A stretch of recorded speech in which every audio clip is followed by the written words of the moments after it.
Friends, अब यदि foreign tour package खरीदा जाएगा या फ़ॉरेन रेमिटेंस की जाएगी आउट ऑफ इंडिया, तो उस केस में नया टैक्स इनकम टैक्स एक्ट के अंतर्गत काटा जाएगा, जिसके बारे में कि हम इस न्यूज़ में डिटेल में डिस्कशन करेंगे। taxhill.com के यूट्यूब चैनल पर मैं सी सतबीर सिंह आपका स्वागत करता हूं। रेगुलर अपडेट के लिए आप हमारे चैनल को सब्सक्राइब करें, नोटिफिकेशन बेल को प्रेस करना ना भूलें, ताकि जैसे ही हम कोई नया अपडेट डालें आपके पास इमीडिएटली यह अपडेट पहुंच जाए। फ्रेंड्स, इनकम टैक्स एक्ट के अंतर्गत यदि फ़ॉरेन टूर पैकेज लिया जाएगा या फिर फ़ॉरेन रेमिटेंस की जाएगी, तो इनकम टैक्स एक्ट के अंतर्गत नया टैक्स काटा जाएगा, यानी कि कलेक्ट किया जाएगा। इस केस में प्रोविज़न इनकम टैक्स एक्ट में इंसर्ट की गई हैं। फ्रेंड्स, इस केस में ऑथराइज डीलर को यह टैक्स कलेक्ट करना है बायर से। इस केस में देखा जाएगा कि क्या जो अमाउंट रेमिट किया जा रहा है आउट ऑफ इंडिया वो लिबरलाइज्ड रेमिटेंस स्कीम के अंतर्गत किया जा रहा है रिजर्व बैंक ऑफ इंडिया की। उस केस में ये देखा जाएगा कि क्या अमाउंट या एग्रीगेट अमाउंट पूरे फाइनेंशियल ईयर में 7 लाख रुपया से कम है, और उसके साथ ये भी देखा जाएगा कि क्या purpose other than overseas tour package है, यानी कि यदि ओवरसीज टूर पैकेज के लिए ये अमाउंट रिमिट किया जा रहा है तो टीसीएस के रेट अलग हैं, लेकिन यदि other than overseas tour package ये अमाउंट रिमिट किया जा रहा है, अमाउंट 7 लाख रुपया से कम है, तो उस केस में कोई टीसीएस यानी कि टैक्स रिसोर्स कलेक्ट नहीं किया जाएगा ऑथराइज डीलर के द्वारा। लेकिन यदि ओवरसीज टूर पैकेज के लिए यह अमाउंट कलेक्ट किया जा रहा है, भले ही 7 लाख रुपये से कम है ड्यूरिंग द फाइनेंशियल ईयर, तो टीसीएस 5% के हिसाब से कटेगा। फ्रेंड्स, यदि अमाउंट 7 लाख रुपये से ज़्यादा हो जाता है पूरे फाइनेंशियल ईयर में, तो फिर से देखा जाएगा कि क्या purpose other than overseas tour package है। यदि हाँ, तो उस केस में टीसीएस का रेट 5% होगा, लेकिन यह अमाउंट 7 लाख रुपये से ऊपर जितना होगा उसके ऊपर यह टीसीएस कलेक्ट किया जाएगा। फ्रेंड्स, यदि पर्पज़ ओवरसीज टूर पैकेज है और अमाउंट 7 लाख रुपये से ज़्यादा है ड्यूरिंग द फाइनेंशियल ईयर, तो उस केस में टीसीएस 5% कटेगा। फ्रेंड्स, यदि लोन लिया गया है यानी कि एजुकेशन लोन और उसे आउट ऑफ इंडिया रिमिट किया जा रहा है और अमाउंट 7 लाख रुपये से ज़्यादा है, टीसीएस 0.5% कटेगा। 7 लाख से ऊपर का जितना अमाउंट आउटसाइड इंडिया रिमिट किया जाएगा, जैसे कि फाइनेंशियल इंस्टीट्यूशन सेक्शन 80E में डिफाइन किए गए हैं, उनसे यदि ये लोन लिया जाता है और आउट ऑफ इंडिया रिमिट किया जाता है। यहाँ पे फ्रेंड्स आपको ध्यान रखना है कि यदि पैन या आधार नंबर नहीं दिया जाता है तो टीसीएस के रेट 10% होंगे। फ्रेंड्स, अब हम समझ लेते हैं कि ऑथराइज डीलर का मतलब क्या है। ऑथराइज डीलर का मतलब है वह पर्सन जो कि ऑथराइज किया गया है रिजर्व बैंक ऑफ इंडिया के द्वारा फॉरेन एक्सचेंज मैनेजमेंट एक्ट 1999 के सेक्शन 10 सब सेक्शन 1 के अंतर्गत, ताकि फॉरेन एक्सचेंज में डील कर सके या फॉरेन सिक्योरिटी में डील कर सके। इसके अलावा फ्रेंड्स, यदि ओवरसीज टूर पैकेज को कोई टूर ऑपरेटर सेल करता है और अमाउंट रिसीव करता है बायर से, तो उसके इसमें उसे टीसीएस 5% काटना है। लेकिन यदि पैन नंबर या आधार नंबर नहीं दिया जाता है बायर के द्वारा, तो उस केस में टीसीएस के रेट 10% होंगे। फ्रेंड्स, इस केस में ओवरसीज टूर पैकेज का क्या मतलब है। Overseas tour programme package means any tour package which offers visit to a country or countries or territories outside India and includes expenses for travel or hotel stay or boarding or lodging or any other expenditure of similar nature or in relation thereto। इस प्रकार friends, यदि कोई व्यक्ति tour package लेता है outside India जाने के लिए, तो उसका 5% टीसीएस कलेक्ट किया जाएगा टूर ऑपरेटर के द्वारा। इसमें वो सभी एक्सपेंसेस शामिल होंगे, जैसे कि travel, hotel stay, boarding, lodging और other expenditure. Friends, overseas tour package या फॉरेन रेमिटेंस पे जो टीसीएस लगाया गया है उसके लिए एप्लीकेबिलिटी डेट क्या है। फ्रेंड्स, ओवरसीज टूर पैकेज और फॉरेन रेमिटेंस पर टीसीएस 1 अक्टूबर 2020 से कलेक्ट किया जाएगा। फ्रेंड्स, टीसीएस कब कलेक्ट किया जाएगा। TCS earlier of the following collect किया जाएगा, यानी कि जैसे ही बायर का अकाउंट डेबिट कर दिया जाता है टूर ऑपरेटर के द्वारा उस वक्त, या फिर यदि अमाउंट पहले रिसीव कर लिया जाता है बायर के द्वारा, इन दोनों में से जो भी डेट पहले हो उसके अकॉर्डिंग टीसीएस कलेक्ट किया जाएगा। फ्रेंड्स, कब टीसीएस कलेक्ट नहीं किया जाएगा। फ्रेंड्स, यदि ऑथराइज डीलर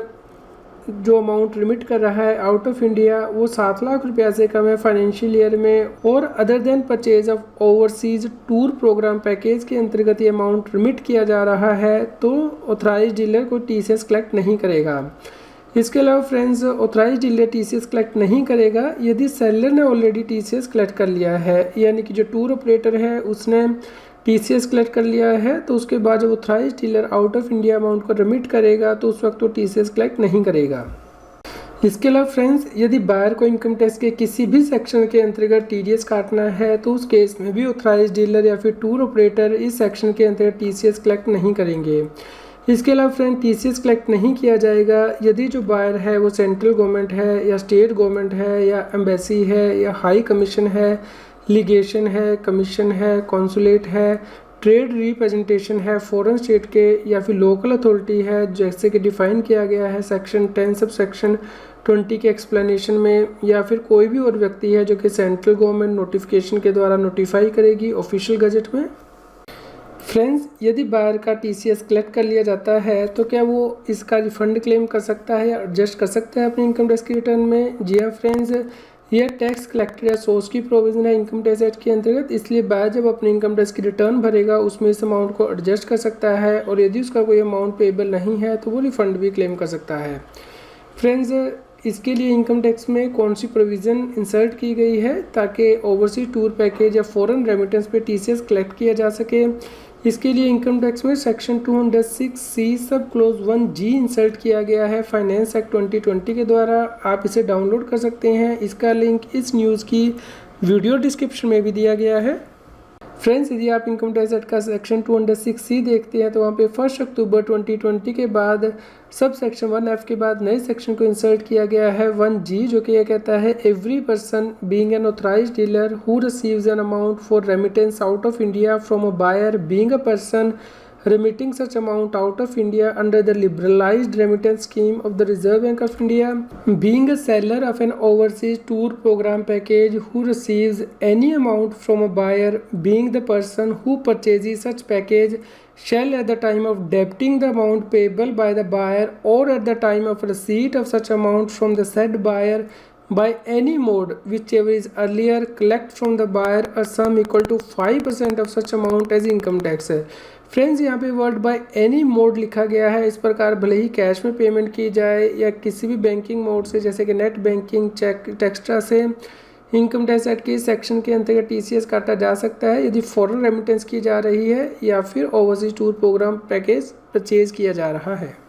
इसके अलावा फ्रेंड्स, इस सेक्शन में प्रोविज़न भी दी गई हैं provided that the authorized dealer shall not collect the sum if the amount or the aggregate of the amounts being remitted by a buyer is less than 7 lakh rupees in a financial year and is for purpose other than purchase of overseas tour program package. Provided further that the sum to be collected by an authorized dealer from the buyer shall be equal to 5% of the amount or aggregate of the amount in excess of 7 lakh rupees remitted by the buyer in a financial year where the amount being remitted is for purpose other than purchase of overseas tour program package। Friends, यहाँ पे word in excess of use किया गया है। इस प्रकार 7 लाख से ऊपर का जो अमाउंट रेमिट किया जाएगा उसके ऊपर टीसीएस की प्रोविज़न एप्लीकेबल होंगी। इसके अलावा फ्रेंड्स, अगली प्रोविज़न जो यहाँ पे है, provided also that the authorised dealer shall collect a sum equal to 1/2% of the amount or aggregate of the amount in excess of 7 lakh rupees remitted by the buyer in a financial year if the amount being remitted out is a loan obtained from any financial institutions as defined in section 80E for the purpose of pursuing any education। Provided also that the authorized dealer shall not collect the sum on an amount in respect of which the sum has been collected by the seller। Friends, यदि आप section 80E देखते हैं income tax act का तो वहाँ पे financial institution की definition दी गई है। Means a banking company to which the banking regulation act 1949 applies including any bank or banking institution referred in section 51 of that act or any other financial institution with the central government may by notification the official gazette specify in this behalf. इस प्रकार friends, यदि इन financial institution से education loan लिया जाएगा और out of India remit किया जाएगा तो उस केस में 0.5% टीसीएस कलेक्ट किया जाएगा in excess of 7 lakh rupees. इसके अलावा फ्रेंड, टीसीएस कब कलेक्ट नहीं किया जाएगा उसके बारे में बताया गया है। Provided also that the provision of this subsection shall not apply if the buyer is liable to deduct tax at source under any other provision of this act and has deducted such amount. Provided also that the provision of this subsection shall not apply if the buyer is the central government, state government, embassy, a high commission, legation, a commission, consulate, the trade representation of a foreign state, local authority as defined in section 10 subclause 20 or any other person at the central government may by notification in the official gazette specify for this purpose subject to such condition as may be specified. For the purpose of this subsection, authorized dealer means a person authorized by the Reserve Bank of India under subsection 1 of section 10 of the Foreign Exchange Management Act 1999 to deal in foreign exchange or foreign security. Overseas tour program package means any tour package which offer visit to a country or countries or territories outside India and includes expenses for travel or hotel stay or boarding or lodging or any other expenditure of similar nature or in relation thereto. Friends, यदि आपकी कोई query है तो आप हमें email कर सकते हैं taxil@gmail.com पर। आपके न्यूज़ कैसी लगी कृपया लाइक कीजिए। जितना अधिक आप लाइक करते हैं उतनी ही अधिक हमें मोटिवेशन मिलती है कि हम और भी अधिक अच्छी न्यूज़ आप तक पहुंचा पाएँ। अगली वीडियो हमारी किस टॉपिक पे होनी चाहिए इसके बारे में कमेंट करके हमें बताएं और अधिक से अधिक शेयर कीजिए ताकि सभी लोगों तक ये जानकारी पहुंच पाए और वो इनकम टैक्स एक्ट के अंदर कंप्लायंस कर पाएँ। फ्रेंड्स, अब आप मेरे चैनल सी सतबीर सिंह की मेंबरशिप को ज्वाइन कर सकते हैं, जिससे कि जो एक्सक्लूसिव वीडियोज़ हैं सिर्फ मेंबर्स के लिए income tax, GST, finance, extra पर उन्हें रेफ़र कर सकते हैं। फ्रेंड्स, जिन लोगों ने सी सतबीर सिंह चैनल की मेंबरशिप ली है उनके लिए मेंबर्स ओनली वीडियो का लिंक इस न्यूज़ की वीडियो डिस्क्रिप्शन में भी दिया गया है और सेपरेट से प्लेलिस्ट भी दी गई है, आप वहां जाके ये वीडियो देख सकते हैं। यदि आप जीएसटी और इनकम टैक्स पर डेली अपडेट चाहते हैं, जजमेंट, सर्कुलर, तो उस केस में आप हमारे पैट्रियन अकाउंट को ज्वाइन कर सकते हैं, जिसका लिंक इस न्यूज़ की वीडियो डिस्क्रिप्शन में भी दिया गया है, जिससे कि आपको डेली ईमेल आपके मेल बॉक्स में मिलेगी।